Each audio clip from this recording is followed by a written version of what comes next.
Hello everyone, welcome back to the channel. मैं हूं संगपाल कनोजे और आज मैं आपके साथ 8 ऐसे रेड फ्लैग्स यानी कि खतरे के संकेत शेयर करने जा रहा हूं जो कि बताते हैं कि हमारी बॉडी में ज़रूरी पोषक तत्वों की यानी कि न्यूट्रिएंट्स की कमी हो रही है। इन वार्निंग साइंस को जानने के साथ साथ वीडियो के लास्ट में मैं आपके साथ इनका सॉल्यूशन भी शेयर करूंगा, ताकि अगर इस तरह के लक्षण आपको अपने अंदर दिखाई देते हैं तो समय रहते आप उनको सही तरीके से मैनेज भी कर सकें। तो चलिए बिना किसी देरी के इस इंटरेस्टिंग वीडियो को शुरू करते हैं और जानते हैं इन सभी चीजों के बारे में पूरी डिटेल के साथ।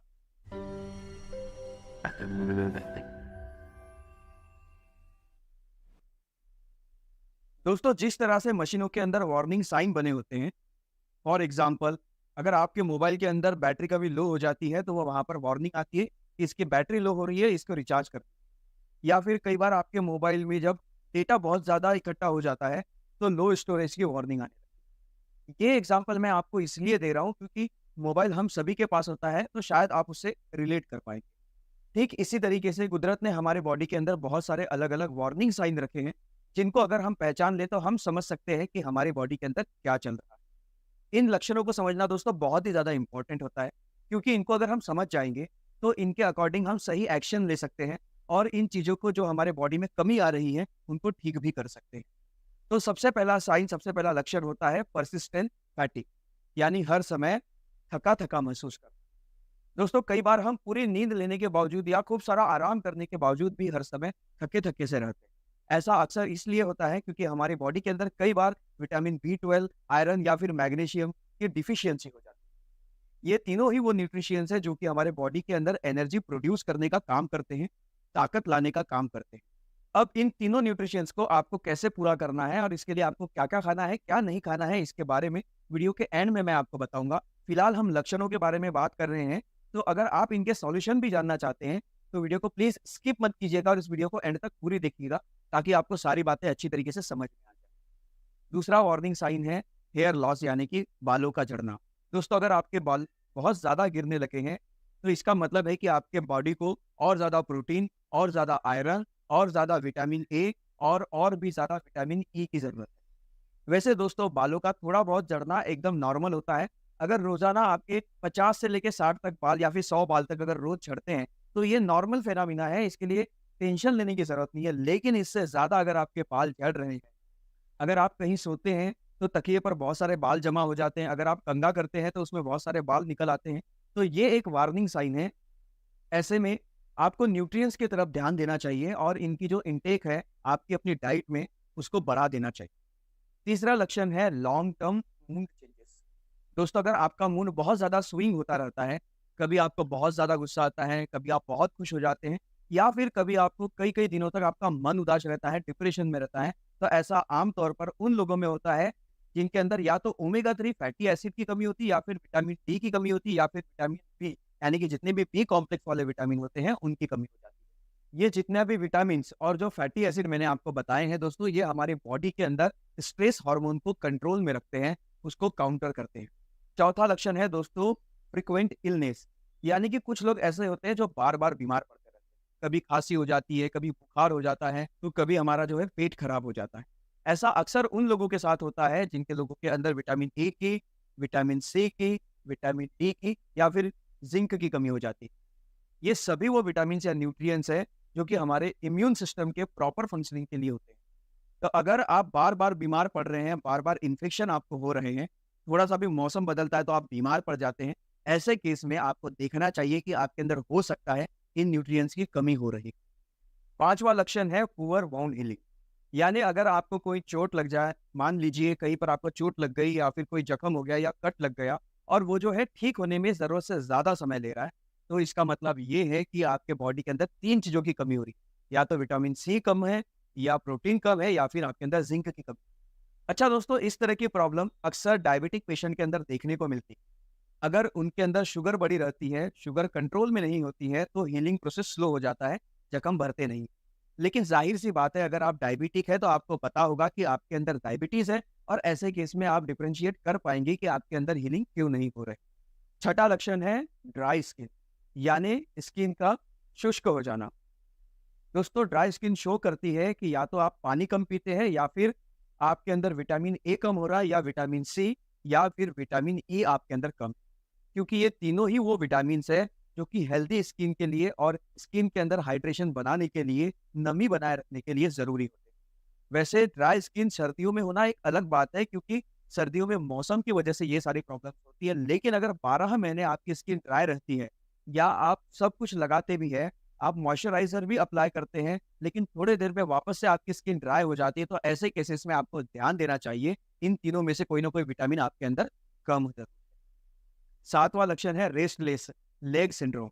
दोस्तों ये बहुत ही इंटरेस्टिंग है, क्योंकि अक्सर आपने देखा होगा बहुत सारे लोग बैठे-बैठे अपनी टाँगें हिलाते रहते हैं या फिर लेटते हैं आराम करने के लिए या सोने के लिए, तो इधर-उधर टाँगें मारते रहते हैं। ऐसा हमें लगता है कि उनकी ये आदत होंगी, लेकिन असल में ये आदत नहीं होती है। ऐसा होता है इन लोगों के अंदर क्योंकि इनके अंदर या तो मैग्नीशियम की कमी है या फिर इनके अंदर आयरन की कमी।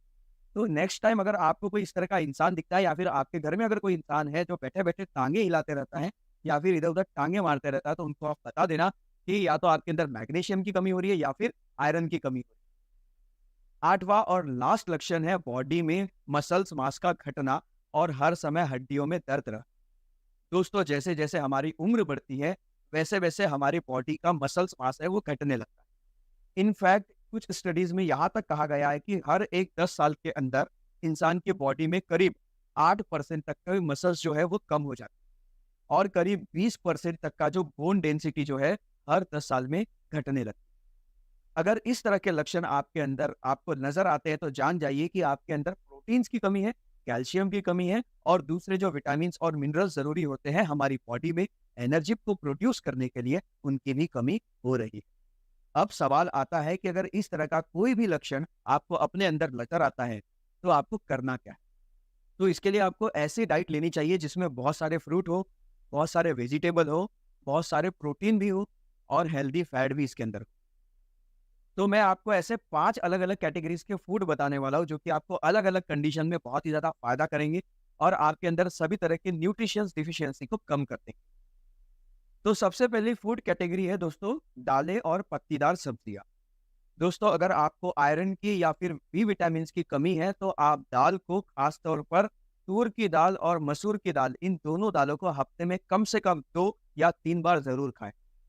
इसके साथ-साथ पत्तेदार सब्जियाँ जैसे कि पालक है, शलजम है या फिर हरी प्याज है, इसको भी आप हफ्ते में 1-2 बार ज़रूर खाएँ, क्योंकि ये सभी चीज़ें आयरन और विटामिन बी से भरपूर होती है। इनसे आपकी बॉडी के अंदर जो कमियाँ हैं या विटामिन की जो कमी चल रही है, इसकी कमी काफ़ी तेज़ी से पूरी हो जाती है। दूसरी कैटेगरी है nuts and seeds. Nuts and seeds में खास करके फ्लैक्स सीड, चिया सीड, अखरोट, सनफ्लावर सीड्स और बादाम में ओमेगा 3 फैटी एसिड काफ़ी ज़्यादा मात्रा में पाए जाते हैं। और अगर आपके बॉडी के अंदर ओमेगा 3 फैटी एसिड की कमी है, आपको ऐसे लक्षण नज़र आ रहे हैं जो कि आपको बता रहे हैं कि हो सकता है ओमेगा 3 फैटी एसिड कम हो, तो ऐसे केस में ये सभी चीज़ें आपको खानी शुरू कर देनी चाहिए। वैसे एक चीज़ का आपको हमेशा ध्यान रखना चाहिए, वो ये है कि जब भी आप नट्स एंड सीड्स खाते हैं, तो उनको कोशिश करें हमेशा पानी में भिगोकर खाने की। पानी में भिगोकर खाने से आपको हमेशा-हमेशा इससे ज़्यादा फ़ायदे मिलेंगे इन इन कंपैरिज़न अगर आप उसे डायरेक्टली खा लें। इसके अलावा आपके शरीर में विटामिन सी की कमी हो रही है, तो आप आँवला खा सकते हैं, अमरूद ले सकते हैं, ऑरेंजेस को ले सकते हैं, मौसम्बी ले सकते हैं, नींबू का पानी पी सकते हैं या फिर आप स्ट्रॉबेरीज़ भी खा सकते हैं। इन सभी चीज़ों के अंदर विटामिन सी और दूसरे बहुत सारे न्यूट्रिएंट्स होते हैं जो कि हमारी इम्यूनिटी को इंक्रीज़ करते हैं और हमारी स्किन हेल्थ को बढ़िया बनाते हैं। हमारी स्किन के जो टेक्सचर होते हैं उसको भी इम्प्रूव करते हैं। हमारी चौथी कैटेगरी है दोस्तों मिल्क और मिल्क प्रोडक्ट्स, यानी कि दूध से बनी हुई दूसरी चीज़ें। यानी कि हमारे शरीर में अगर कैल्शियम की कमी होती है, विटामिन डी की कमी होती है, तो उसको पूरा करने के लिए दूध एक बहुत ही बढ़िया और बहुत ही आसान सा उपाय है। ये आपको ज़रूर रोज़ाना कम से कम 250 से 300 एमएल पी लेना चाहिए। लेकिन अगर आपको दूध पसंद नहीं है, तो आप दूध से बनी दूसरी चीज़ें, जैसे कि दही, मट्ठा या फिर पनीर भी खा सकते हैं। इन चीज़ों से भी आपको उतनी ही मात्रा में कैल्शियम और विटामिन डी मिलेगा, जितनी कि डायरेक्टली दूध पीने से मिलता है। हमारी लास्ट फूड कैटेगरी है दोस्तों होल ग्रेन। अगर आपको मस्कुलर क्रैम्प्स रहते हैं या किसी काम को आप कंसंट्रेशन के साथ नहीं कर पाते हैं, तो आपको होल ग्रेन्स जैसे कि ब्राउन राइस है, ओट्स है, रागी है, ज्वार है, बाजरा है, ये आप ले सकते हैं, खा सकते हैं या फिर आप बनाना भी खा सकते हैं।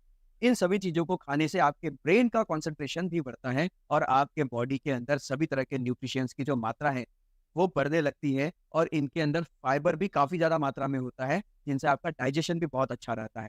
दोस्तों 99% केसेस में आप अपनी डाइट के अंदर अच्छी चीज़ों को शामिल करके एक वेल बैलेंस डाइट लेके अपनी सभी डेली रिक्वायरमेंट को न्यूट्रिशियस डिफिशियंसी को दूर कर सकते हैं। लेकिन अगर आपको इन चीज़ों से सिर्फ डाइट की मदद से पूरी तरीके से न्यूट्रिएंट्स नहीं मिल पा रहा है या फिर भी आपके अंदर कमज़ोरियाँ या इस तरह के लक्षण देखने को मिल रहे हैं, तो ऐसे केसेस में बहुत ज़रूरी है कि आप किसी अच्छे डॉक्टर से कंसल्ट करें और अपनी पूरी जाँचें कराकर ये मेक श्योर कर लें कि ये प्रॉब्लम, ये लक्षण आपके अंदर और किसी दूसरी समस्या की वजह से तो नहीं आ रहे।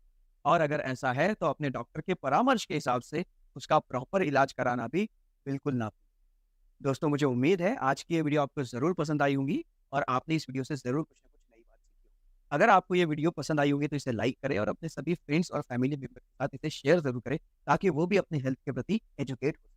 दोस्तों मिलते हैं ऐसे ही अमेजिंग इन्फॉर्मेशन के साथ अगली वीडियो।